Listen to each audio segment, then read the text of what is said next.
tales of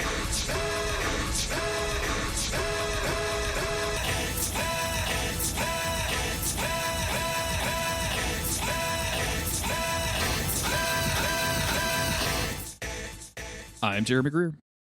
And I'm Gary Butterfield. And this is Days of Future Cast, the podcast where we get adamantium pulled from our bodies and discover bones. New bones, Mm-hmm. Gary. I'm so excited about new bones. It's not as sexual as it sounds. And man. it also presupposes a sci-fi world where they didn't do an X-ray. For years. For absolute years. Well, Like you can see how they might miss it with when he's got the medal. But then once he gets back to Earth and they're checking him out, they're just like, yeah, it'll work itself out. We don't need to see inside of his body.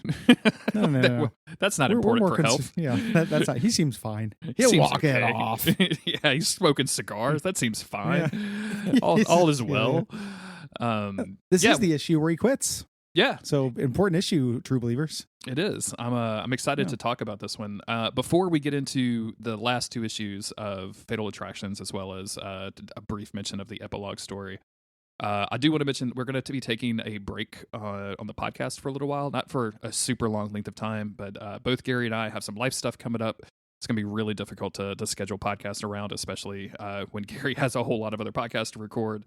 And mostly it's mostly my fault. Like I've just got some life stuff I got to deal with. So certainly no fault. Yeah, it comes up. We're all adults here, and like peek behind the curtain. Like it's life stuff that I've got as well. And me and Cole record any day of the week, and it's Cole's full-time job. Something that you may forget about Jeremy Greer is he also works full-time while doing this. Yeah. So also. our windows are more limited, which is also why this episode is late. Ask me about selling $5 million of water readers this year, and recording about the X-Men on my days off. So I've got the Peter Pan job, and Jeremy doesn't. So the time is more limited. Yes. Not going away permanently. Anything like that. We're probably looking at like a month, maybe two. Mm-hmm. Something like that, just to give a general shape of it. So we appreciate everyone's patience. Keep your RSS feeds, everything. Yes. We're also going to do a format change with that a little bit. Real similar to Bonfireside Chat. We are going to start putting out episodes weekly, but with half as long, or a length of the same amount of recording, basically, just more frequently, to kind of keep the pace and momentum up. And I think people would like it more. Yeah, I think so too. I think we originally started every 2 weeks when we were doing like 2 or 3 episodes of the X-Men animated series, and then we've kind of bounced around. I think doing issues, especially series like this, like we've been covering, I think the once a week format is going to be better.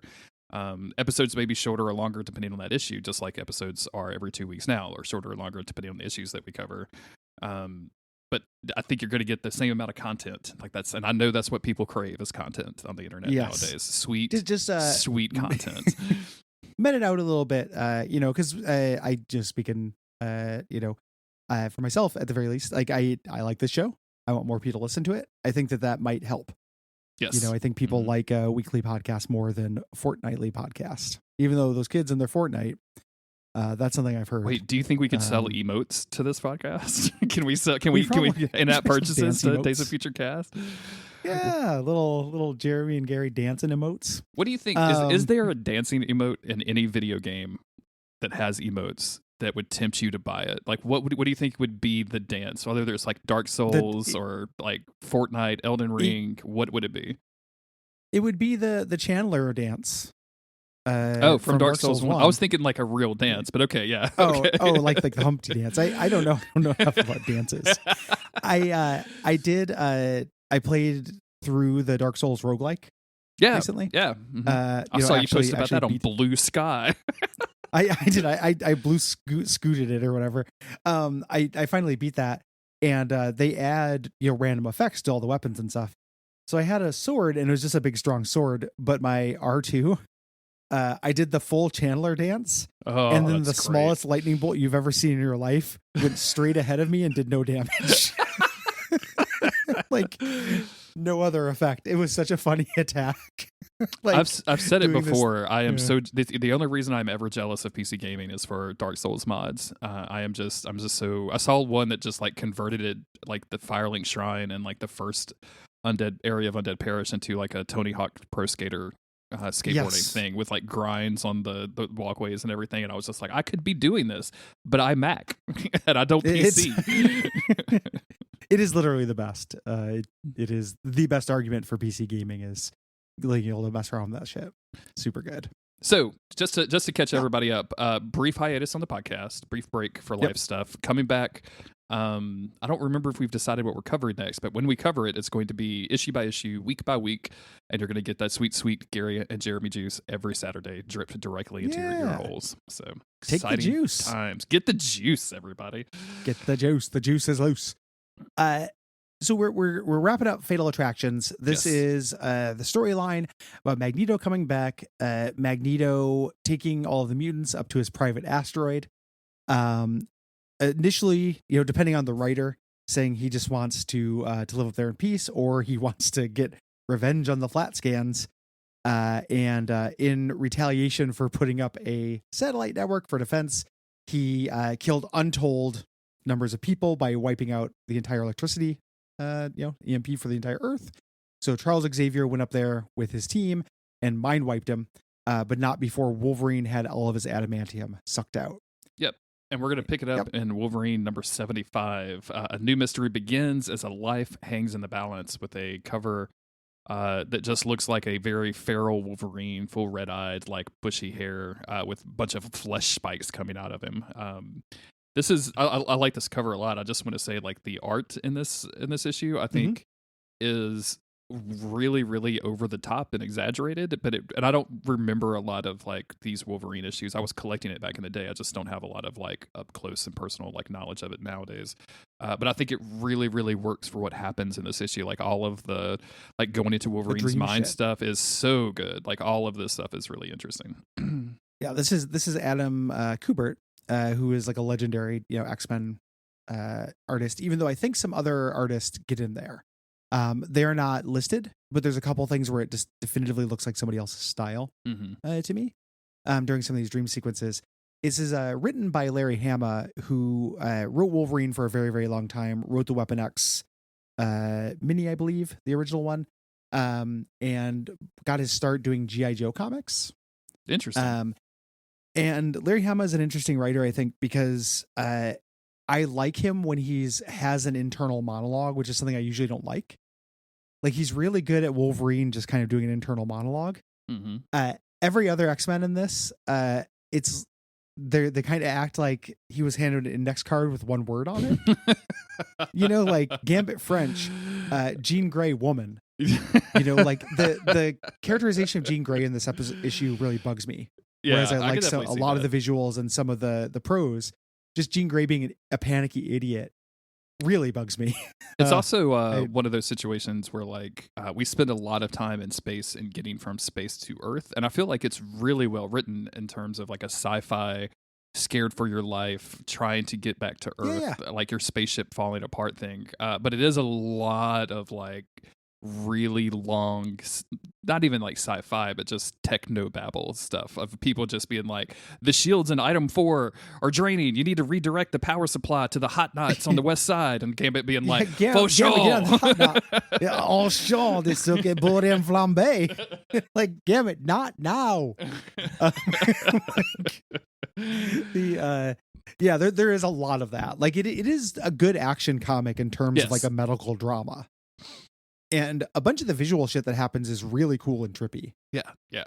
I think I like the art in this comic a lot. I do too. So let's get into it. We're going to pick up the X-Men have escaped to their Blackbird, which is not really rated for safe space travel on a regular basis.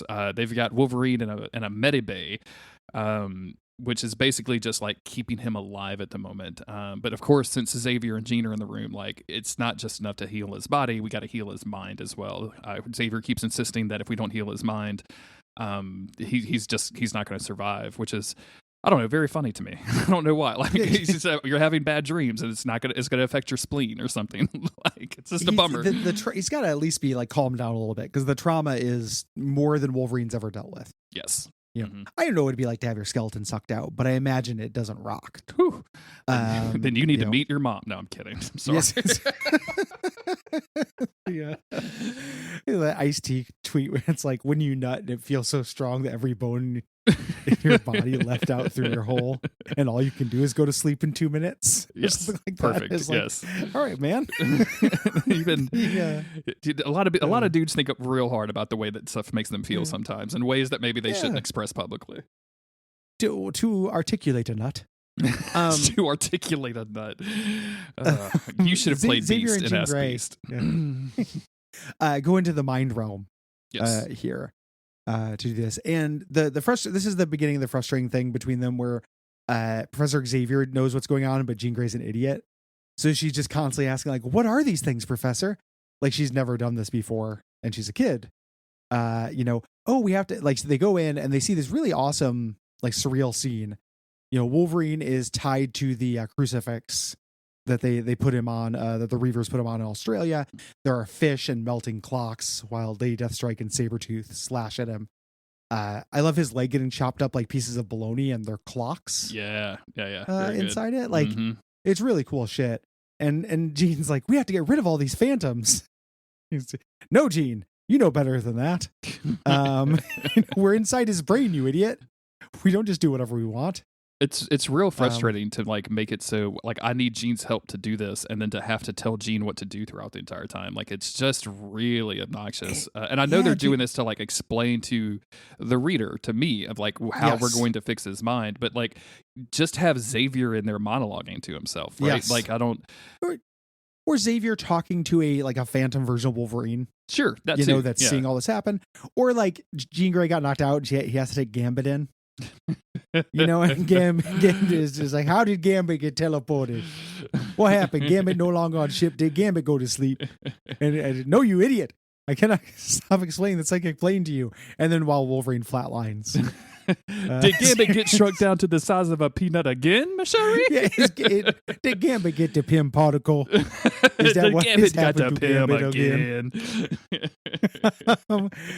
Gambit do not like the Pym particle. So they do a recap page. I've been reading old comics lately. I've been real good at skipping these. Oh yeah. Like, recognize them immediately and just be like, nope. I just read this issue. So I can just keep past it. Yep. And yeah, we actually, speaking of shrinking down, they go into like more of the psychic realm stuff, and they can't really recognize the terrain at first until they realize they are shrunk down and they are actually in what they're calling the Genesis tank in the Weapon X project. It's so weird, because the Weapon X was such a mystery for teenage Jeremy for so long that I was so fascinated by it. Nowadays it's just explained, but like when I read a comment like this where Xavier's like, he's never seen fit to tell us about this before, and Jean's like, this is a betrayal, we shouldn't be in his thing, and I'm like, don't y'all know all this? Like, there were a bunch of comic books about it. Like, I thought everybody knew about this right now. Yeah. I love them walking around Wolverine's thick thatch of chest hair and not realizing it's chest hair. And it like looks like grass. Like, it looks like it's fucking Wolong, like a screenshot, until they pan out and they're walking around and they're all tiny on Wolverine's chest. It's really great. Jean Grey continues again. This characterization is awful. Xavier is explaining, we have to calm him down. And Jean Grey is also saying, like, it's wrong to be here. This is a violation. Same way it was wrong for you to violate Magneto. And like, yes, sure. But you're also an adult and you're burning up on reentry, and like trying to say, like, there's times to get into this fight, Gene. Time and a place, man. There's a time and a place. It just, I really, really don't like how she's written here. I thought I've talked about this before on the network, right? But I think one thing that happens a lot, and I know it happened for me when I was young, like the degree that I was young and I was a sexist because I was a teenager and didn't know better, right? Part of it was because the lady characters were never written well, probably in part because they were never written by ladies who had any kind of experience with them. Mm-hmm. So I think back to me not liking Storm on the X-Men animated series. And then when I got into the comics and read, some of the more foundational stories, like I liked Storm. And I was like, oh, that's not the character's fault. That has nothing to do with Storm. It just has to do with the writing her like a weird, Shakespearean nightmare lady. Because that's the only way that you can conceive of an African woman with weather powers, is like this weird, mysterious goddess that speaks in Old English rhymes or something. Like, well, it was that, and then it probably influenced, because as a kid, like, I didn't have a lot of exposure to, to women. Like you're a kid. It's fairly segregated gender wise, like the boys hang out with the boys and the girls hang out with the boys. At least that's the way it was in school for me, like young school, not talking about like high school once people start dating. And so that probably contributed to me not, unconscious sexism, this kind of stuff, like media portray. And this is all a really long way of me saying like media portrayals matter. But in the early 90s, it was really bad. And in comics, it was really bad.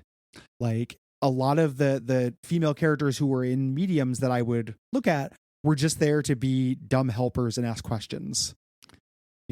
Absolutely. I'm reading. Yeah. I'm rereading the Ultimate X-Men right now, which is from the early 2000s, and it's just some of the lines and the readings and the drawings and the like. There's just, I mean, it's just like you're like, oh wow, like there's just casual misogyny like literally everywhere you look because nobody cared enough to care. You know what I'm saying? And I'm sure there were people in those organizations who were trying to fight the good fight, but at the end of the day, they were like, oh, these are our guys. Like, we're going to let them do what they want to because they sell comic books. Let them go. Especially Mark Miller. Who was selling a bunch of books back then. So like, let him do whatever the fuck he wants to Jean Grey. Yeah. So yeah, exactly. Yeah, it's. I'm not saying that by way of letting myself off any kind of hook, but it when I go back and I read something like this me noticing Jean Grey as being portrayed like an idiot, even though I know Jean Grey is not an idiot, is not something I would have noticed as a kid. Yeah. I would have just been like, oh, that's how Jean Grey is.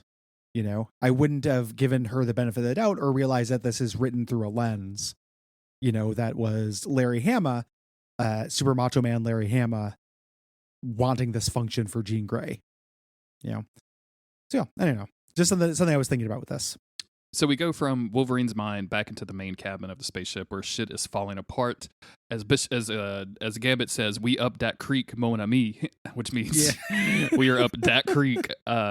Everything is going down, and Bishop has a line here that says, advise the others that the rod quality is on a down curve, which is a real funny way of saying we're falling through space to Earth.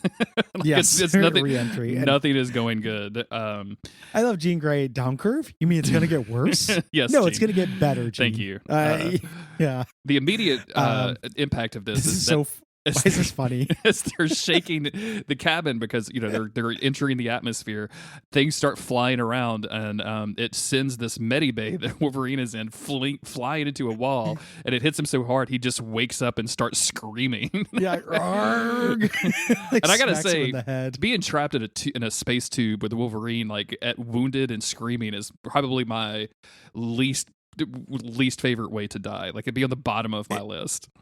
No part of this is cool. This all sucks. Yes. There. This wakes them up. They're going to get the meta unit and resecure it so it doesn't start flying around the cabin. Charles Xavier is going to give him some pain reliever, and Wolverine turns it down. Yep. It hurts because my body's fixing itself. I don't want to be numb because when I die, I'm going to be numb the whole time. I cannot relate to that even a little bit. Numb me the fuck up. If I'm dying. Give me all of the drugs. I want to float out on I want to understand on a balloon of narcotics. Hell yes.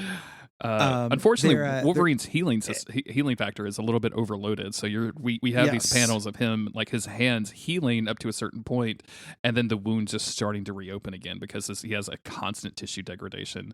And this is because like the meta unit is not really supposed to fix anybody. It's just supposed to kind of keep them in stasis until they can get actual help, presumably not having to travel through the Earth's atmosphere from space while they do so. Like this is much more of a, oh no, Toad licked you too hard, so let's get you back to the compound, as opposed to take a lap. Here, have a water bottle and a granola bar. We got you a juice cup since you fought Toad. Fucking Xavier rolling out with a bunch of fucking orange slices after the battle, right? Like a soccer mom. Hustle team. So they're talking about it. They're entering atmosphere. There's a cute scene where a really gross looking dad with a real bad haircut, with a mug that says "Dad," sees it and they call it a shooting star. It's funny. Just make a wish. I'm so I'm so coded nowadays. Like my brain is so focused on like these weird little panels like this or little shots in TV shows being important. I was like, oh, that dad's molesting that kid. That's gonna come up later somehow. And I was like, what? There's just one panel, man. What are you talking about? I don't. It's something about the way that the kid is sitting in the lap or something. I'm like, oh no, the poor child. It is an odd posture for sure, and the dad has this really huge broad back as well. Like this is this is also a superhero. This Hawkeye during this time or something. I was thinking about what if you made a wish upon Wolverine dying on a reentry, I feel like that wish should come true. Oh yeah, absolutely. That's a rarer thing than a shooting star. Than just an asteroid falling. A Wolverine falling is much more rare than an asteroid falling. I agree. They should have cut to a Sabretooth wishing on the star. And be like, hey. I do. They need more. I think every comic book season cut to Sabretooth enjoying something like a fucking family flashback. Just about to take a big bite of a Dagwood sandwich. It's like a really rare steak sandwich. I'm gonna get you frail. You think the fact that you toasted the bread will protect you? Xavier calls in his ex-wife / Moira McTaggart because he needs some medical help. Basically, has this link to her so that she can tell him like what to do to keep Wolverine alive. Moira has a couple of different mutants over here. Notably, Jubilee is there, and she's just like, "Oh, Wolvie," the entire time. Like she's just freaking out because her friend is about to die. I am absolutely obsessed with Iceman in this panel. Looks good. Huh? He's a good dude. Not saying anything. It's like he may as well be T-posing. Yeah, like, absolutely. The Iceman action figure was put up in the corner here. It's real great. I've got a little figurine of the main dude from Cowboy Bebop, and I just have him standing like this because I'm not very creative with posing. So he's just standing right there next to like a Mercy doll from Overwatch. So that's the kind of level that I'm on. So I'm very appreciative. You got to get a life-size one. The life-size Mercy doll? What for? What would I do with that? Yes. Whatever would I use such a thing? I keep getting ads on Facebook for Walmart.com trying to sell me a life-size Dritz Steward from Forgotten Realms. Okay, that's as a statue, and I'm like, what do I do? It's $999, and I'm like, you may think you have my number but you don't quite got it. That's close, but you're not there yet. Keep God trying. forbid you buy one and then Amazon starts trying to sell you 4 different versions of the same one. Yeah, just like, oh, we got one. Do you need a 3-foot one? Do you need a 5-foot one? How about a 6-foot one? That's how I have a kid and measure their height by Dritz Steward's. Did I have not told you this, I don't think. I bought they had these Dark Souls figurines, and it was the first one that I'd ever seen of not Guinevere, not Gwen. Gwendolyn, thank you. Yeah. And I was like, I have to have it, but it came in a 6-pack, right? So it was like, I've got that guy. You've got that. I've got okay. Gwendolyn. So our good friend Patrick Stardust just finished his Soul Level 1 run of Elden Ring, and so I was like, I'm gonna like send him the Gwen of the set, like so because he's done almost all of the games now. I was like, this would be an appropriate like gift for like you conquering all of the games in Soul Level 1. So grab the box. Go to the post office, spend an inordinate amount of time and money at the post office figuring out how to send something to the UK. Find out once it gets to the UK, they're charging him an extra like $40 for it for some reason. Oh, jeez. Yeah, it's ridiculous. So fix that.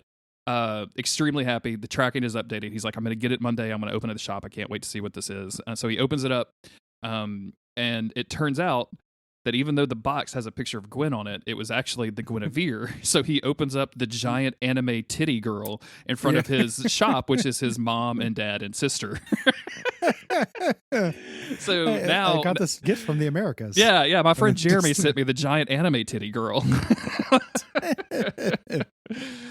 Those blind boxes are sick though. Those good ones. The Gwendolyn, and I've got one other one. I can't remember which other one I got. Yeah, they've got the other the Gwen child. There's the Black Knight. I think there's the Silver Archer, and then the other like the niece that has like weird stuff on her neck from Dark Souls 3 is in there. Yeah, there's 2 series. It's cool. They're expensive, but they're cool. For it's $20 for a little statue, but yeah. Those are nice. Like my dad's poor big titty, big titty patty. Like my dad says, I paid $20 to watch 2 dogs fuck. So what's $20? Yes.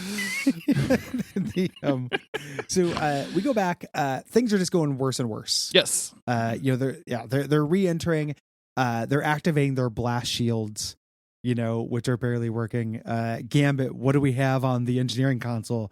what we have is can't suck at boards on flambe. Perfect. Thank you. God damn it, Gambit. Not now. There's but they're barely able to do it. Somewhere in this book, there's a panel where Gambit says something in French, and it's translated for the reader. And I'm just thinking to myself, so did everybody just have to put up learning like his awful French, like not even real French, yeah. Like just Gambit's awful bastardized French to know what he's talking about? How much of Gambit thinks he knows French, similar to Midsummer? Oh, absolutely. You know, when she's on the drugs and she thinks she knows Swedish. Yeah. He just makes French noises and assumes nobody will question him. So they no longer have their computer, since it's on Flambe. So Quicksilver has to enter everything in manually. Yep. To make all of these like micro, adjustments as they go through the atmosphere, so they aren't just sheared off. Genuinely, like I think this is very thrilling writing. Like I feel like I'm having a great time. Oh, yeah. Like we're kind of dogging on it a little bit. I feel, but like I want to just get across. Like if you just are reading this and not discussing it, it goes really really quickly. It's just fun sci-fi language. It's a fun like Star Trek episode or something, right? Like it's just a fun. It's sci-fi really thing. Good action. Yeah, it's really good like disaster action. Yeah, with less good characterization.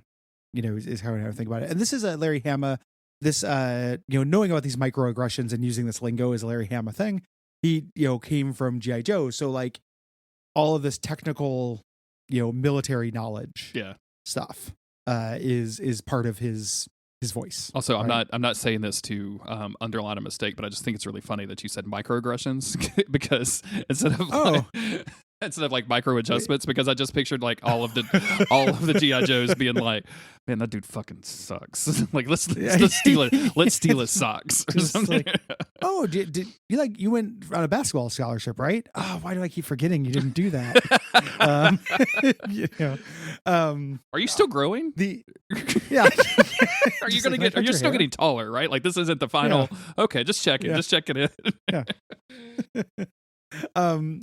So anyway, so they have to, they're going back. Jubilee is still freaking out. Yeah. We can't lose Wolverine. We don't want to do it. The ship is even getting worse. It's falling apart. There's a crack in the wing skin and it's widening. It's going to open up. Mm-hmm. And Xavier says, Jean, I'm going to concentrate on keeping Xavier alive. You have to keep the ship together. Yep. Basically, keep the wing on, and she does. It's like tremendous strain, but she keeps the wing on the ship. Meanwhile, back in Salem, Moira is joined by the rest of the X-Men squad. So this is all of the people that Xavier didn't want to die on the suicide mission. Yes. Cyclops, Psylocke, Jubilee, Beast, Storm, and Shadowcat, aka Kitty Pryde, who are all obviously extremely upset about Wolverine and everything that's happening, except Scott, who literally just basically says, "What about Jean?" in the classic Days of Future Past moment. Why isn't Jean saying anything? Why doesn't she get a turn at the radio? Oh, it's so good, dude. It's so good. Yeah. Xavier has to mess around with the life support systems. Puts Gambit in charge of it. Mm-hmm. And just says, I need to go in there and I need to do more work. Yep. In his brain. They're all freaking out. Cyclops is saying, "Oh, this is just I'm going to lose Jean again. This is just like Jean. This is just like the time she turned into the Phoenix. Oh my god." Yeah, he does not give a shit about what happens to Wolverine. And then we go back in. Xavier goes back into his mind, and this is where I think we have a different artist. I don't. This page doesn't look like it. The next page looks a lot like Jay Lee, who is an artist I have a lot of affection for. This one doesn't so much, but the artist looks different. But this is really like the faces look dramatically different too. Like I think I'm on the same thing with you. And it's not just the color palette or what have you. Yeah. Xavier, I also feel like the prose gets way more purple than it did previously. Like we get a lot of like, here, the pure line of logic has been intercepted by the variable wave of pain. Here, the blind eyes may see with electric eyes and rip with the claws of mythic metal. And I'm like, okay, all right, we're doing this. Let's get into it. We doing this. That said, I dig it. Like, I think the art on this is really cool when we get like that Wolverine, like escaping Weapon X kind of amazing looking outfit with the tech gear all over him, just ripping shots. It looks like he's killing like a turtle, like a Teenage Mutant Ninja Turtle in the bottom panel. I'm here for that. Yeah, it is. It's like that turtle guy who shows up way later in Uncanny Avengers, but he is killing a turtle for some reason. Mm-hmm. It is all worth it to get to this incredible illustration of Magneto. Yeah, I love this. this really abstract, weird, only red and black, like mind demon version of Magneto. Extremely cool. You know, basically saying, you idiot, it ends for both of us now. You know, doing that speech again, like, if I'm going to die, I'm taking you with me. You know, sucking out his adamantium. I love that this is Wolverine's mind, and Magneto is telling him, our long association, my most visceral enemy, my most respected foe. And I'm like, does Wolverine have a crush? is this cute? Is this like a mind meet cute? Is that what we're doing right now? A mind cute? That is what he said to him before he did it. Oh yeah, I know. You know? It's very funny that stood out. Like, Wolverine's like, yeah, at the very least, you know, he likes me. As Xavier is observing all of this, he realizes, like, oh wait, I'm a telepath. I'm a psychic power. Like, I should be able to, like, help with this. And we get this, like, really cool scene of panel of Xavier, like, holding. I don't even know how to describe this because it's blocked so weird, but I love it. Like, Wolverine with his arms stretched out, but his back and his legs, like, kind of curved upwards, and Xavier trying to hold him from, like, just zooming into this quote awful light, which is of course death. And then Xavier asked the question, it's like, don't you know this is death? And Wolverine's like, yeah, don't you think I already knew that? Like, that's why I'm trying to go for it. Yeah. And that's when the Blackbird runs into just a normal thunderstorm, which is just a very funny very funny hurdle that they have to cross in this episode, in this issue of a comic book. Just awful. You know, this is where Gambit slips into to French. Yeah. Their flight controls are now gone. Mm-hmm. You know, they have to now, it's like the power steering is out. Like, it feels like they can still pull up on the stick and something happens. Yep. You know? So they grab it and they have to pull this out and try to do it manually. The cabin is going to depressurize, though. This hole that they had is actually finally opening up. Yes. You know, Jean is no longer doing this. Wolverine is going to go into the light. The light is Illyana as a weird angel thing. You know, the most recent death. This is a real slap in the face to all of Wolverine's dead ex-wives, I think. That like, just the most recent death is the only one that matters to him. That's really funny. Yeah, you're absolutely right. Just like this random child that he knew, and like he didn't even particularly like mentor Illyana like he did with Jubilee or any of the other ones that are, or even Shadowcat or anything like that. I do want to point out too, like in the big spread where she's like got the wings and everything, it really looks like Wolverine is just wearing a human flesh colored like pajama set. It does. Yeah, like a jumpsuit of somebody's skin. Yeah, it's super. And I don't know if that was intentional or not, because like in the last panel, like his entire body seems like it's just made of like plastic. It's and just skin. And I feel like that was on purpose, and I really, really like it. This is really good. He's falling apart. You know, his mental representation of his physical self is falling apart as he's getting closer to death. You know, it's neat. And as we go back to the Blackbird, like it's also falling apart, and Jean is having to strain more and more to hold it together. She's you know, I am not going to let go. I'm not going to let go of it. And all like of gouts of fire are literally shooting into it from the friction. That can't from be re-entry. That can't be good. Yeah. And Wolverine is dying. Like his vital signs are tanking. They're traveling through this huge storm. Eventually, like the door of the cabin opens up, which of course starts sucking people out, namely Jean. And Jean is just holding on with all of her might, trying to figure out how she's going to replace the patch. I think the plane gets struck by lightning too, which, like, come on, really? Yeah, Storm couldn't have lent a hand there. Where's Storm? It's all just the worst luck. God is trying to kill Wolverine. Here it's like that meme goes around that, like, that fuck these three fish in particular. It's like fuck this one team of X-Men. These X-Men in particular. So she's gonna get sucked out, you know, and she's prepared to die as well. Like, she's just like, you know, don't look back, save the others. She loses her grip, and she's about to die just as Wolverine hears her calling, goes away from the light, and comes back to life to grab her hand. Yep. A real good moment. Like, this is what brings him back. You know, it is a good illustration of their relationship. Mm-hmm. You know, how deeply he loves this person here. And she's like, you were dead. You flatlined, you know, and he's like, no, I couldn't let it happen. She says, you know, you came back for me. And he goes, no, you reached out for me. It's a really nice little bit of like prose and parallelism. Yeah. You know, with his body falling apart, the ship falling apart, all of that stuff. It's all pretty good. You know, this is nice. Cut to Cyclops on the ground, fuming. Not again. This can't keep happening to me. Jean, I know Wolverine saved you, but can I go get you some ice cream or something? Maybe the reason that they're like a throuple in like modern comic books is just that Cyclops gave up. He was like, you know what, I wanted her to myself, but okay, fine. Like if it's gonna keep happening, I might as well just give her permission to do it. Like why? I'd rather do this than it's like the end of Chasing Amy or something. Except he says yes. Yeah, sure. We go back. We're several weeks later. Back, and we're on the at the mansion. Wolverine wants to train, and Moira's like, you can't do this. Your healing factor is absolutely taxed out. You no longer have your adamantiums. It's only been a couple weeks, and he says, listen, I need to make sure I still have a place on the team where I can pull my own weight. I feel like this transition is bad. Like I needed like a page of time passing or something. It was a real abrupt, like it was you who reached out to took my hand and then smash cut to 2 weeks later or whatever without the 2 weeks later. Like you get that from dialogue, but there's nothing in, like I needed one page of something to like transition me from all of this crazy action and release to like, okay, now we're just in our normal like behavior kind of thing. I don't know. I just found this transition really, really rough. I can see that. Yeah, it could have been a little bit slower for sure. Yeah. So he goes into the danger room, and he basically makes his case. He's, Charlie, do I get a shot? And Professor Xavier goes, very well. Let's see how you perform against the battle droids. channeling that fucking 60s energy, man. I love this. And sends out the battle droids.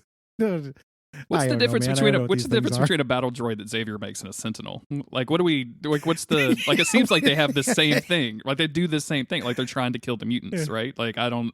Anyway, it doesn't matter. The danger room is like does holographics, but he specifically says this is not a holographic thing.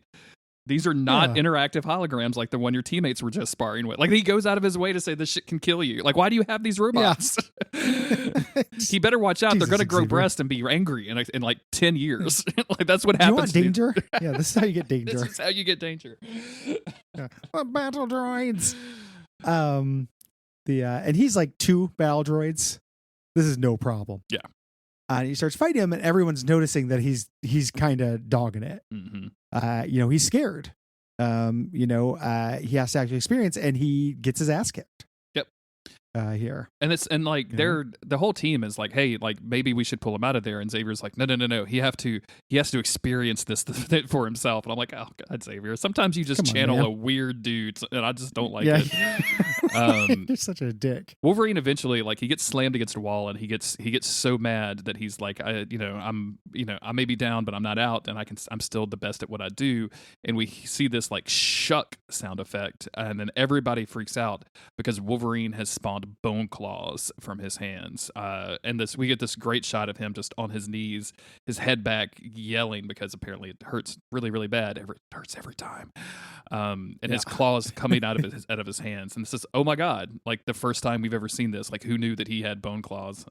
Shouts to the idea man behind this, by the way. I don't know if it was this writer or somebody at Marvel or an editor that was like, this is what we want to do. Like was such an amazing and cool idea. Like it's real dumb that we've never noticed before, or like that nobody ever even thought about it. And like, but it makes for such a cool reveal. Like it's changing like something very fundamental about a character that you've known for years, that you kind of thought you maybe knew everything about and couldn't really do anything with. Like all of a sudden Bone Claws like opens, like just blows your brain open as to what's possible with the character. And it's just a really, really good idea.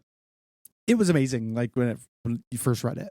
Yeah, absolutely. I wasn't collecting the Wolverine book. I just, was a Wolverine well-wisher when he showed up in X-Men.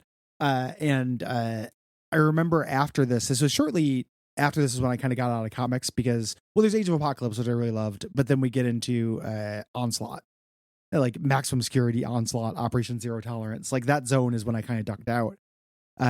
But they were doing interesting things this is a reset to depower Wolverine.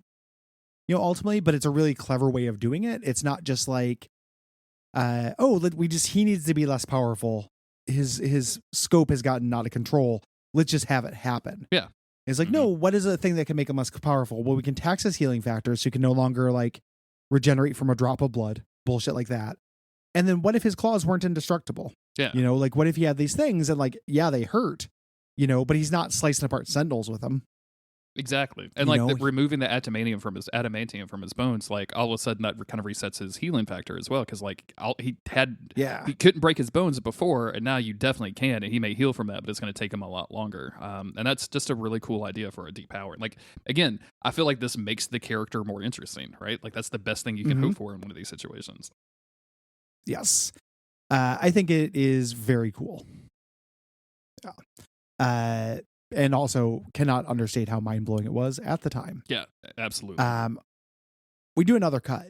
He's been dealing with this. He's hanging out by a stream under a tree, and Jubilee comes up to kind of bug him while he's recovering. And we get the kind of standard, like this doesn't really do a lot for me, to be honest with you. Like this is just them kind of just bonding, and Jubilee saying she's like getting her powers under control a little bit. He talks about how his claws hurt every time, and that he doesn't remember anything about them. He must be born with them, but he doesn't remember anything. And she's like, oh well, hey, I'm telling you about all of my problems, and like you have these. And he's like, I want to hear about your problems. Like I'm like that's meaningful to me. And just advises her to like, you need to stay here with Xavier and learn to use your powers. Like he's going to be the best thing for you. And then writes her a really long note that I'm not going to bother reading throughout this because it takes forever. Like I can't imagine reading one of these notes from Wolverine. Like I'd be bored like halfway through. But like, could you just say like bye? Like we just saw each other. The sword at the end. Yeah, you could have just given me a hug and like the sword, and I would be done. But he's saying goodbye to Jubilee, and he's writing her a long and very very nice and well thought out note. Yeah, it's very sweet. And then it's doing the thing where it does cursive script in a comic book, which I hate. Yes. I find it hard to read. Really hard to read. Luckily in like the iPad you can just zoom in, which helps a lot. But I found this in an actual like printed environment, I find these really difficult to read. And it's not pictured here, but there is a missing page where he shits in Cyclops' bed before he leaves. So it takes a gigantic dump, and Cyclops is just like, Jean, what's wrong? Like he doesn't realize that it was him for a long time. You think Jean just sometimes says it's not Jean whenever he accuses her of something? It's not Jean. So this is a monumental thing. Like this is Wolverine quitting the X-Men. Yes. More or less. What's kind of fascinating, I didn't realize this, is that I didn't know that a lot of these 90s runs were not fully incorporated on Marvel Unlimited. So this is issue 75. The next issue you can read online is issue 85. Oh, weird. Yeah, like it goes right to the Phalanx Covenant. I knew there was some stuff like that. I'm really surprised that there's just these random 10 issues that are not. I hope it's because some author somewhere wants to get paid. Like I'm not saying that sarcastically. I genuinely hope somebody's holding out to get some money. But like, yeah, that's fascinating to me. I know they have to kind of pick and choose what they're digitizing, and every week I look at what's new on there, and generally there are some old comics as well, so they're getting through it. It's just a really big backlog. Yeah. But I was surprised, like a marquee character like Wolverine had these holes in his solo series. Yeah, absolutely. Like that. So if we want to know exactly what he did after he left the X-Men, shit in a cup, you're fucked. You don't get to find out. Yeah. Go to your local comic book store, which is probably already closed. Yes. Go reopen your local comic book store. And then we get the final thing that's officially part of the crossover, and a not particularly good comic, I think. Here, Excalibur 71. Excalibur is in a real weird place throughout its entire run, basically, but really during this period of the 90s. This also reboots Excalibur from like just an absolutely aimless nonsense period, I remember from reading it, to another aimless nonsense period.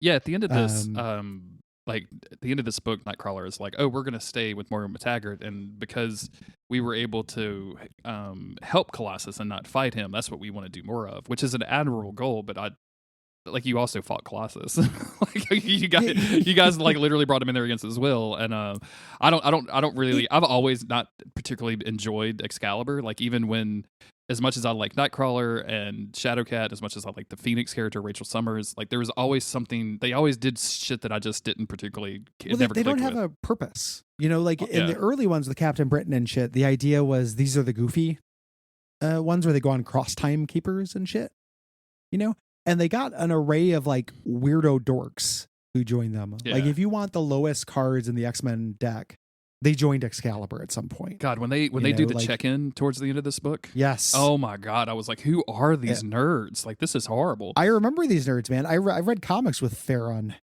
He's fucking nerd. He sucks. They're all nerds. Micromax, who leaves Excalibur to go get a job. His origin story of how he leaves this team is he's interviewing for a job. Like it's amazing shit.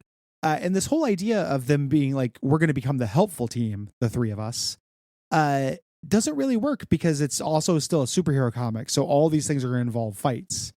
Like the X-Men also will help people, it doesn't differentiate them enough. That was part of the reason why I think the line got out of control here in the 90s. Mm-hmm. Because you had these very minor variations. Like you had X-Men who did X-Men shit. And then you had X-Force who did X-Men shit a little proactively. Excalibur who did X-Men shit a little reactively. And X-Factor who did X-Men shit but for the government. Yes. Mm-hmm. But it's all just X-Men shit. Like you just had too many characters and there wasn't enough really to differentiate these teams. And then you put Scott Lobdell in charge of writing all of them. Yes. And all the books feel the same. You just kind of chose which characters you liked. It's a bleak period. But this is also when I think that everybody, like, I remember my grandmother being like, "Oh, I'm going to buy you these comic books because we're going to sell them and fund your college graduation." Like it was like such a boom market for comic books. They just could not help themselves because you could print anything and it would fly off the shelves at this moment. Like it's wild to think that nowadays, like how much money was being made with this stuff. It's like, like indie rap in the early 2000s where people were selling albums for $10 and now you can barely get that on Bandcamp for anything. Yeah. It's just wild to me. So yeah. It's also, it's interesting to think about that too, because it on their end, there's a calibration issue, right? Like if they're doing something, they put Scott Lobdell in front of these X books and something being an X-Men comic means it'll sell real well. They don't really know why it's selling well, so they can't really adjust, right? Like they're just like, oh, the audience really likes this. We should keep doing it. The audience has a bigger appetite for more X-Men titles. So let's make some more. It's not an artistic concern. It's a commercial one, but there is an element of it being hard, for them to operate as a business with that, I think. Yeah. So, yeah. This is A Comrade's Return, A Friendship Lost. Oh my God. This is also 40 pages. Like the last issue that we read was 40 pages. And I just want to stress, this is a 40-page book. And I genuinely think so. I recently came up to visit you. I don't know if you've talked about that on the network anywhere. A little bit. Yeah. Unfortunately, I just opened up Twitter by accident because I was trying to find something. Uh-oh. And White Lizzo is trending on Twitter right now, which is just the reason I don't go on Twitter anymore. So I just need to delete this little thing that's next to my I'm sure that's icon. good. I'm sure there's no problem there. I genuinely, anyway, getting back to this, I've read all of this Fatal Attraction series like while I was on the plane and like in the evening when we're after hanging out in Portland all day, and I genuinely think I skipped this issue because I was reading it today going, I don't like this and I just want to put it down immediately. Like it's pretty bad. It's just not it's not really any fun at all to me. The big thing here is like, oh, now Colossus just really doesn't like Kitty Pryde, and that's a bummer. And like, oh, Nightcrawler tried to kill somebody at the last minute, but at the last minute he didn't, and that's a bummer. Like, it's just who gives a shit? It's a book full of bummers. That happens to you all the time. Like X-Men are constantly they experiment with our let's go through this pretty quick approach on this one because like I don't want to go play by play through Crossing Swords. Sure, yeah. This is a bad comic. So Spore is there. They're holding him after this thing, and Nightcrawler has to come and put him back. And they're hanging out there, and the big thing that happens is Jean Grey, Scott Summers, and Xavier show up. I love them all floating together. It's horrible. As like a handful of marbles or something. Dude, Xavier's like 45-degree angle, but like, or like an 89-degree angle, but also kind of tilted on the Z-axis at the same time. Like, what are you doing? Like with Jean Grey, how are you holding this, man? Like, just put him straight. It's very funny. Part of the art in this is Scott Lobdell wrote it, but the art is done by several different people. Here, one of which is Derek Robertson, who is the artist who did The Boys and Transmetropolitan. His early work for hire Marvel shit is really interesting because sometimes you can see kind of like signs of how it used to be better or how it eventually got better, Anyway, that's just, sorry to cut you off there. No, that's it. I was just gonna say, like, when the main X-Men team comes in and is like, you got to do us the solid, Colossus left us because he has a head injury and Kitty Pryde is like, fuck this, I'm leaving. And Professor X like leans out and is like, you need to stop acting like a child. And she's like, fuck you, old man. Like, I really dig that. And he's like, I am sorry, I will treat you like a woman now. And I'm like, okay, so it was always an option. Sigh form. Little sigh head being like, you're right, Catherine. I apologize, Catherine. All of a sudden he knows her first name again. It's very funny. So the idea here is they're going to get Excalibur, Kitty Pryde specifically, because she has a connection to Colossus, to pretend to defect to the acolytes. They get Colossus down there because Colossus got a head injury a while back, which is why he's had to stay in his metal form. If he changed into his human form, it would kill him. And they think this maybe is why he made this decision. So they want to give him like super surgery. Yep. And fix it. We are also introduced to Colossus's acolyte outfit, which has a V pointing down to his crotch, and that's very Venture Brothers. Just want to mention that. Also, huge golden, like a guy that's. I love these shoulder pads. Like a guy that's fully fucking metal needs golden shoulder pads. Like, what are you doing? I will say that this outfit, every single superhero I drew as a kid had these kind of cool shoulder pads. Oh yeah, of this. Every single this is the coolest looking thing I've ever seen. Every single artist at Blizzard Entertainment makes this right now. Like, this is what they this is what they keep coming back to. Like, trying to dress your character in Diablo 4 with anything like just some basic like cool looking shit is impossible. Like, it's all just fucking weird horns and shit. Like, it's awful. But Colossus is like, yeah, I'm gonna go down there. I don't think that she would betray me. Of course, like, that is absolutely what they're setting up. And then we're introduced to this weird subplot with Cable, which is probably going to go on and like set up a bunch of stuff. But man, was I checked out during this Cable stuff. It's so boring. I don't understand. So the idea, what they're trying to do, right? So they got Jean Grey and Cyclops and Cable and Rachel Summers all together, And the idea is, I think this is when Rachel Summers meets Cable, who is kind of her brother. Yes. Right? But it's a really, really limp dick fight. The stakes are really hard to understand. Mm-hmm. Like, why any of this is happening, and it takes up a lot of screen time. It has this huge like padding sense to it. Yeah, like it really feels like they're filling out a page count. Yeah, and not padding just that's like on Cable's body, although that is definitely yes, there. That is good padding. There's bad padding. There's also this sequence, we briefly mentioned this, where like Nightcrawler's talking to Cyclops and kind of confessing. Oh, we have to go through the crew though. Oh yeah, we're definitely. He's like saying like, I don't know if I'm a particularly great leader of this team. I don't even know if there is a team. And then he starts pulling up slides of like Captain Britain and Widget. They're lost to a chronological wave. It's like, okay, that's fine. And then Cerise, who is decided to go back to the Shi'ar Empire to be a bird person. Which, if I was a bird person on Earth, I'd rather go be a bird person where there's other bird persons. So I don't blame her on that one. Yeah. Megan, who is Captain Britain's wife, who is a nymph, has gone full nymph mode. She got real sad about Captain Britain leaving and has gone catatonic. And then Pharaon, who is this little nerd, I remember reading, this little barefoot elf guy who is bad at casting spells, was his whole thing. He's keeping an eye on her while she's a vegetable. Yeah. We got Kylun, who was like kind of shitty Wolverine. He's like a lion man warrior race guy. Mm-hmm. God, Excalibur is dorky. And this isn't even all of them. There's like a guy named Alchemy who looks like Pharaon. Like somebody writing this really wanted there to be like a very skinny little nerd man on this team who was bad at it's like oops all ciphers. Yeah, exactly. In some ways. And then my favorite line in the entire issue, while Micromax is currently in the States weighing a job option as head of security for a place known as the Brand Corporation. So Micromax outfit. And also, who the fuck is Micromax? Micromax like, yeah, I don't want to do this anymore. I'm gonna go work security. Yeah, I want to go be. I want to go be a part of the Brand Corporation. They have a 401k.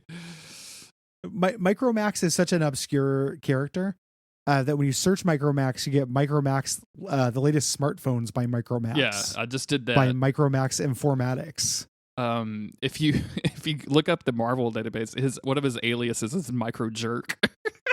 Mr. Jerk, and notable alias Mr. Right. Perfect, absolutely perfect. Yes, as always, yeah, I like to zip to somebody's weaknesses. Oh yeah, this is perfect, Gary, because he has the same weakness that you and I do, which is without the use of his powers, he is short and an out of shape middle-aged man. Really putting the micro in Micromax, you know what I'm saying?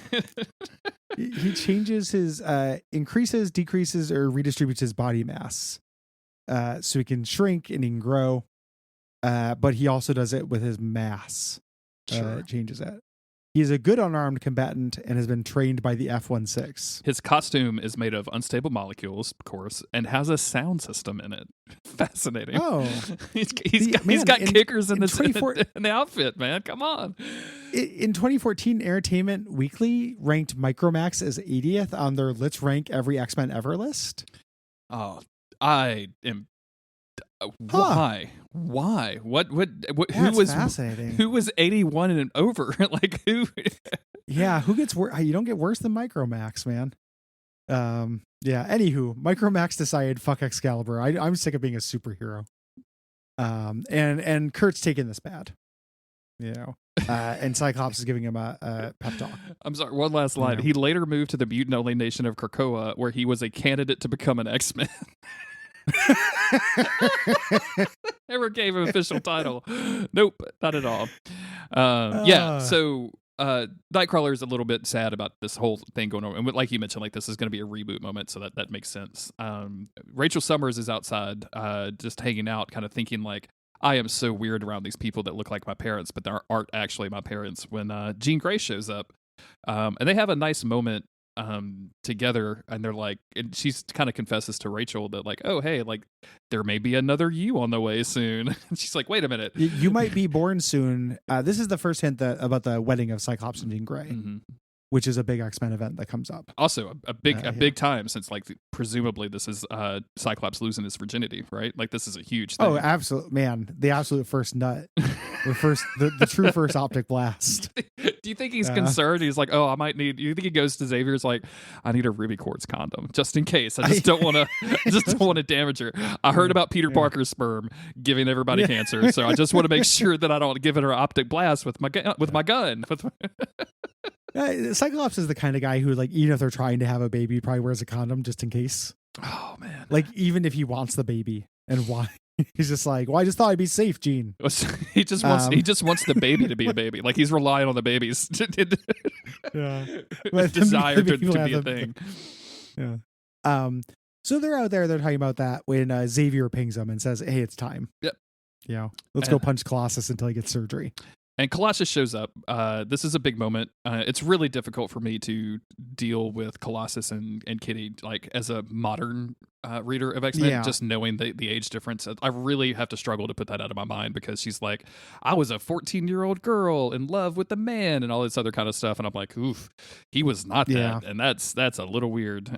We also check in on Cable, and he is going to fight Rachel Summers or something. But the main story here is Kitty Pryde and Colossus kind of going back and forth about Magneto's principles, like of whether or not Magneto is right, and whether or not Xavier's dream is right, and things like that. And I really do like her line towards the end of this, where she's like, don't you realize, like, it wasn't the dream that failed you, it was the reality, which is going to come up in like the epilogue issue too. Like he's going to kind of realize, like, oh, we have these like dreams about what these lives could be and what we could do, but like the reality is always much less than that, and we have to understand that. Like we're fighting for reality, not necessarily the dream. And then it turns out, I like this bit of him saying that makes Colossus realize he's not coming. Yes, she's not coming. You know, this is, and while this is happening, Xavier's like, we must incapacitate him now, I insist. And they're like, no, he's not going to hurt her, you dipshit. Like, give her a little bit more time to, we don't need to interrupt this moment. Until eventually he's like, she says, yeah, I can't leave. And neither can you, basically. She's grabbed him and she's phased him. He has been phased. He can't do anything because he's locked in phase with her. Yes. And all the X-Men come out, all his friends ambush him, basically, and start restraining him. He's just like, I don't want your help. And Nightcrawler says, but not at this moment. But someday I think you'll appreciate this. And like, it is a violation what they're doing, and it is a betrayal, obviously. He's also has a head injury that only they can fix, so that I kind of get it. Haven't seen any acolytes say that. I'm just saying. Say what? Only the X-Men are saying he has a head injury. I'm just saying. Exodus hasn't brought it up at all. Yeah. I think it's weird that Exodus was just kind of like, it's fine. Like he doesn't give a shit about this. Cable and Phoenix fight some more. It sucks. Yeah. This Cable realizes who she is. There's a really bizarre bit where Rachel has time powers for a second. Mm-hmm. And then she says, I pride myself on being unpredictable. And then her body becomes what I think is Captain Britain's body, but there's a yellow part of the costume as well. That's the vibe that I was getting from it. And I don't know. I don't know. Also, I didn't know that Rachel had like slip into the future 10 seconds to avoid problems powers. Like I've never known that to be a thing. So I was kind of surprised by that. 90s weirdness. But who cares? Because we're not going to read any more of these issues. So we go back over to Moira Target's lab where they've got Colossus strapped up in a big BDSM machine, and they're going to basically use Cyclops' optic blast to drill into his head. Kitty giving him just enough phase to get just enough substance to allow them to get the blast inside his head and presumably cure him. More Cable and Phoenix stuff, which we don't care about. They recognize each other, but not quite. And then in the lab, Nightcrawler realizes, like, oh, the Acolyte alarm went off. Now we've got some Acolytes. And I actually don't mind this Acolyte fight because all of the X-Men and some of the Acolytes just constantly insult the Acolytes. Like, it's really funny. Like, they're really, really disrespectful of the entire team, and that's very funny to me. Yeah. I also like whenever just a couple acolytes show up and it's a real mixed grill. Yeah. Like they just show up and they have to just say they are like, I am Vote. This is Ketu. He's an Inuan man who can conduct interatmospheric anomalies. And this is Uniscone, who has a psionic exoskin. Like she just has to introduce everybody because we're all so confused by just the absolute dozens and dozens of acolytes. And him being like, oh, you guys are basically interchangeable, which is great. Very funny. So he's gonna fight him there. And they do it. They eventually do the surgery so Colossus can turn back into a human. Xavier says, you can do it. Trust me. He does it and it releases all this pent up energy that kind of comes off, blasting everybody. Kitty is fine, but he has now turned human for the first time in like a really long time. When you nut, but she's still phasing. it's very. I did legitimately think. I wonder if in the X-Men arcade game, how Colossus can go and shoot off all the energy. This is the closest thing I've ever seen to that in the comics. Oh, interesting. Yeah, you're not wrong. Yeah. Like that would actually be pretty. Except here it's a boom and not a roar. Yeah. He never does it at any other time. So I was just I figured that was just a video game conceit, but I wonder if there's any kind of cross influence. Going back to his human form means that he is now feeling all of the emotions that he hasn't really let himself feel since Ilyana died.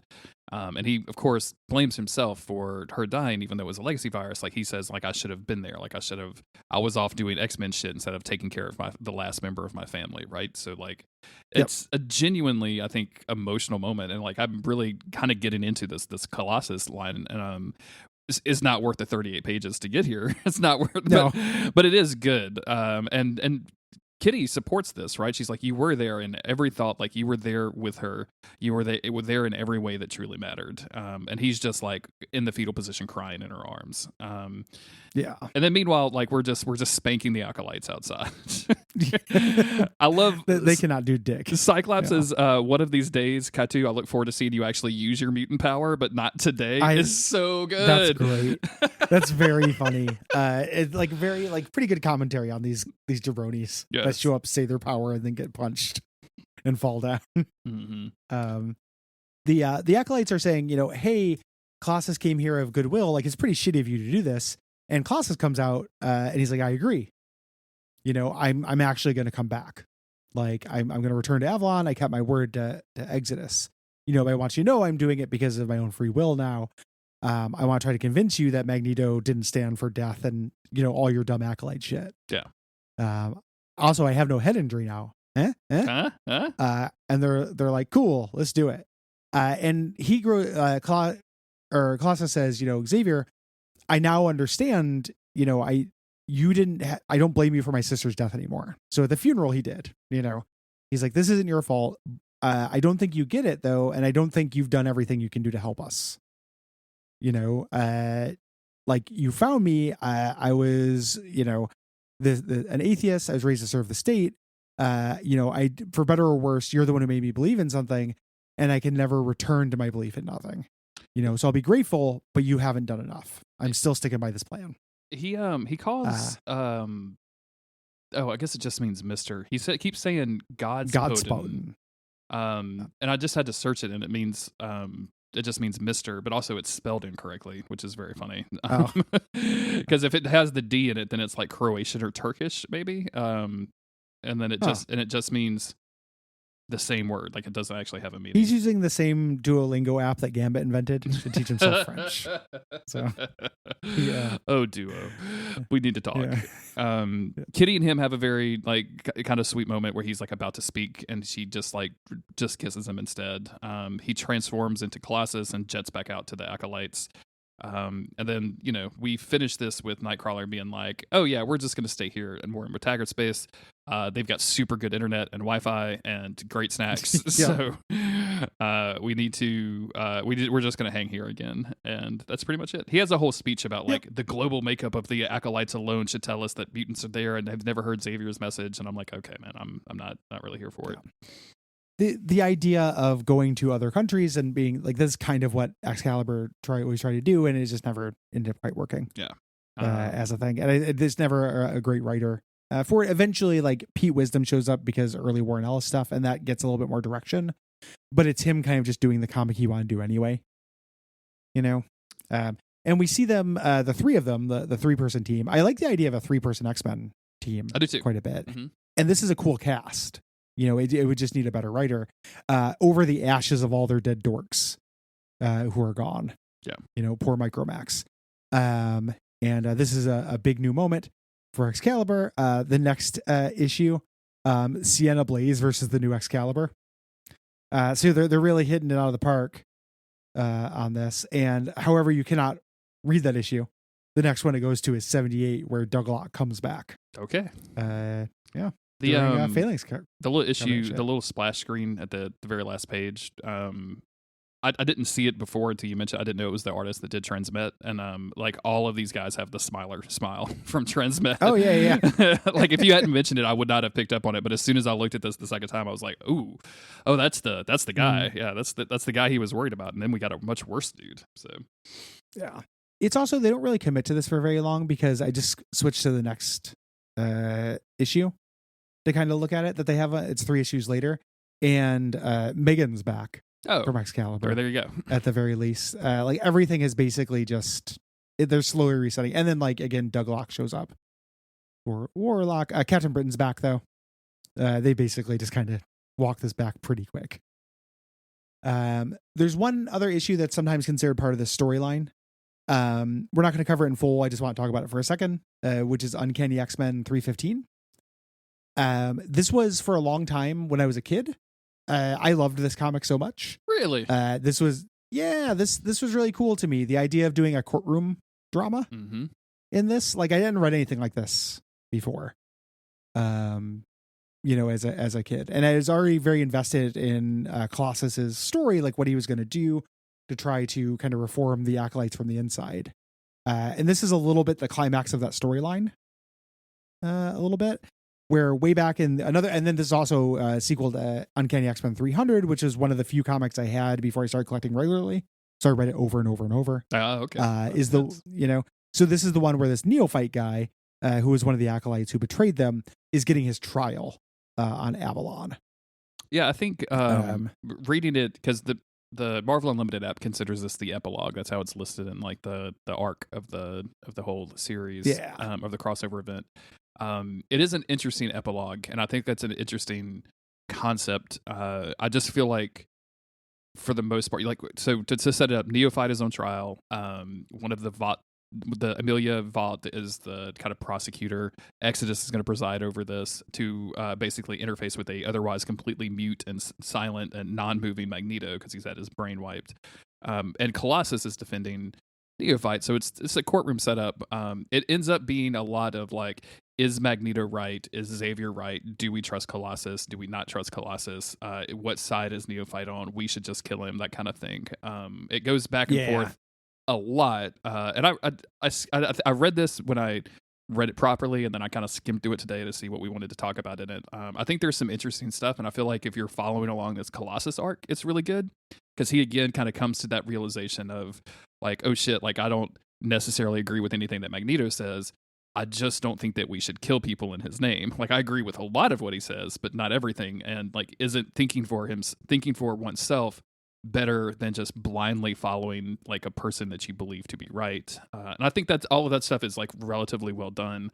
But it's 20 something pages of that, of going back and forth. It's super talky. Yeah. And it really underlines its points. Like, the thing that is cool about this, I think, when I reread it, I didn't refresh my memory today, but when I reread it for when we were going to record last time, is the idea of it's weird because Exodus is now a crumb bomb.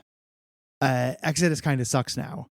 And him kind of seeing which way the winds blow with the acolytes. You know, this court case is a battle for the hearts and minds of the acolytes, which, like, what a low fucking prize.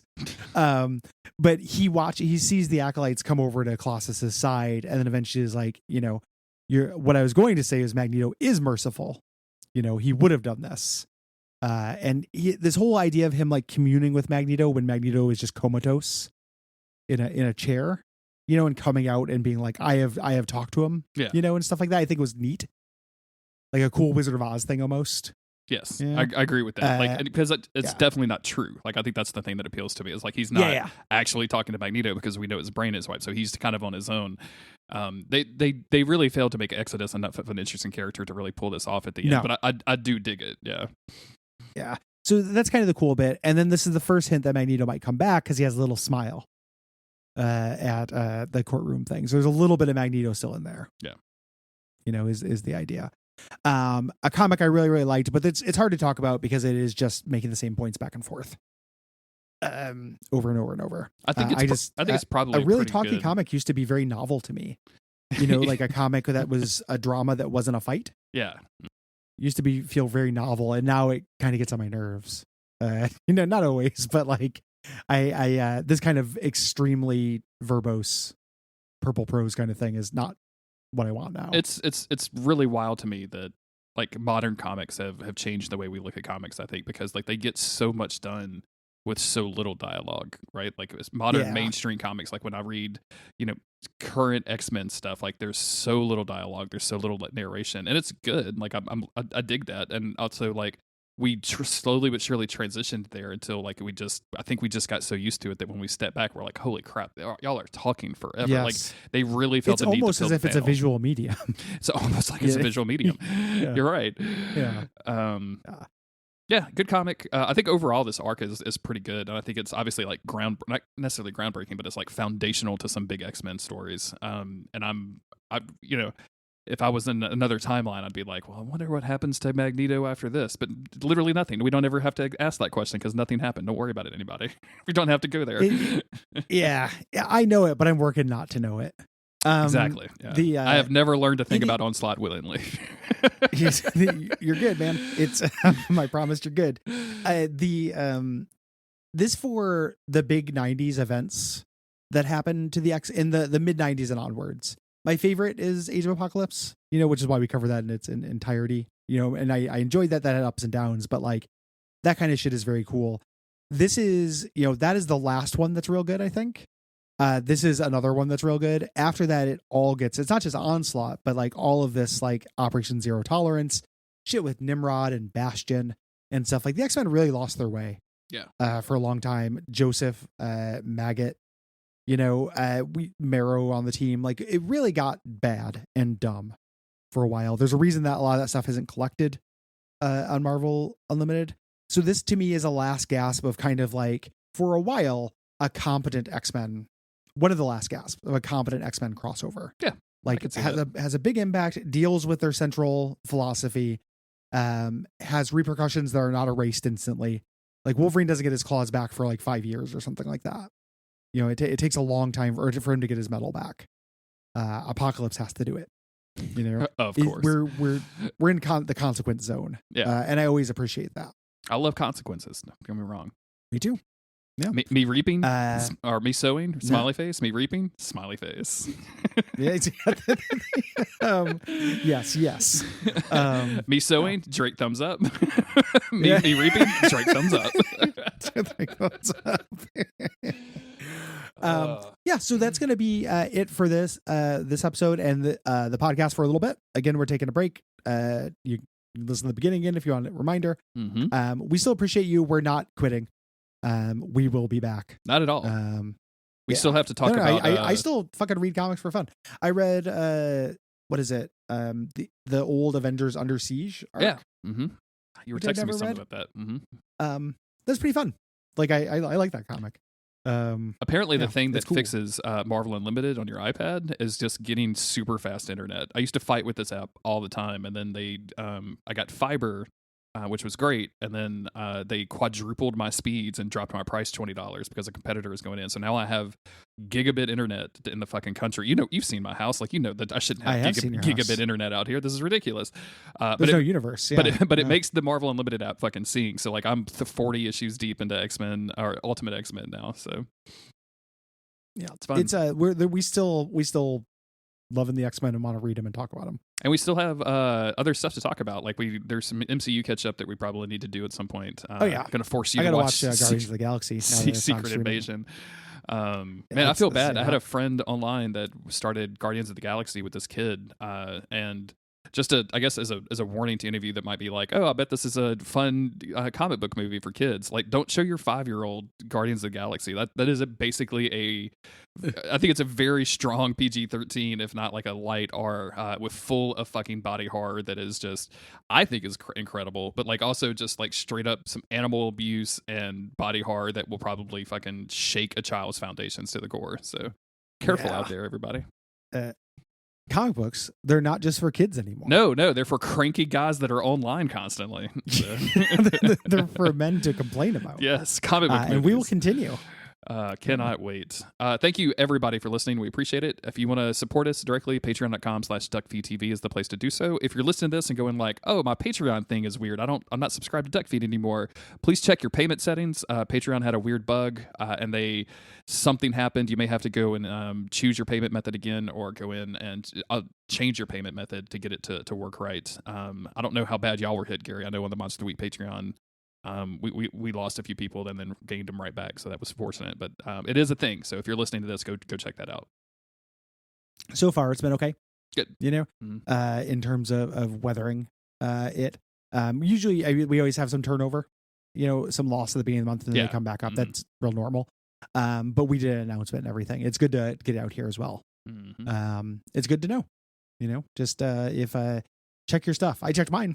I did too. I went through and checked all my stuff, and made sure that all of the people that I support are still supported, including Duckfeed. So. And someday they'll give us the ability to give out like vouchers or whatever. Wouldn't that be great? I really want that. It'd be great. I feel super bad about it. Like we'll have guests on a thing, and then they can't listen to the podcast and just be like, well, you can promote it, but it's behind paywall. It makes it, feels pretty bad. We'd love to be able to give that guest just the access to it. Yeah. So my wife patronizes us. It's ridiculous. And I'm like, okay, well, you're getting about a third of that back. So like it's a discount. I have the same thing where like I'm paying you guys and you guys are paying me. Like it's just a cycle of weird. Like we're just letting other middlemen collect taxes and cuts off of the money. Yes, it would be better if I just mailed you a $20 bill every month at this point. Like right, Yeah, there are a lot of better ways to do it that they will not. do. Yeah. So. Anyway, none of that's related to the X-Men. Like we said, watch the feeds, watch announcements, watch Twitter, I guess. If you want to, me and Gary are both on Blue Sky now, so I guess you can add us go to there. Blue Sky. Yeah. I like Blue Sky. Blue Sky is fine. Yeah, it seems fine. It's had a couple bad discourse goblins that have shown up, but like there's no brands on it. That's social media is just that nowadays. I think like that's just going to be the life of social media. It's like where somebody is going to get mad about somebody else saying, I don't know, the word painting in a weird way. I don't know. Yes. It's the painting people are going to come out at some point. But you're gonna make painting Twitter mad. But we're not doing that. Instead, I'm posting spoilers for Final Fantasy 16. So come join everybody. There you go. There wasn't even enough people on Blue yeah. Sky to get mad at me for doing that. That's how good Blue Sky is.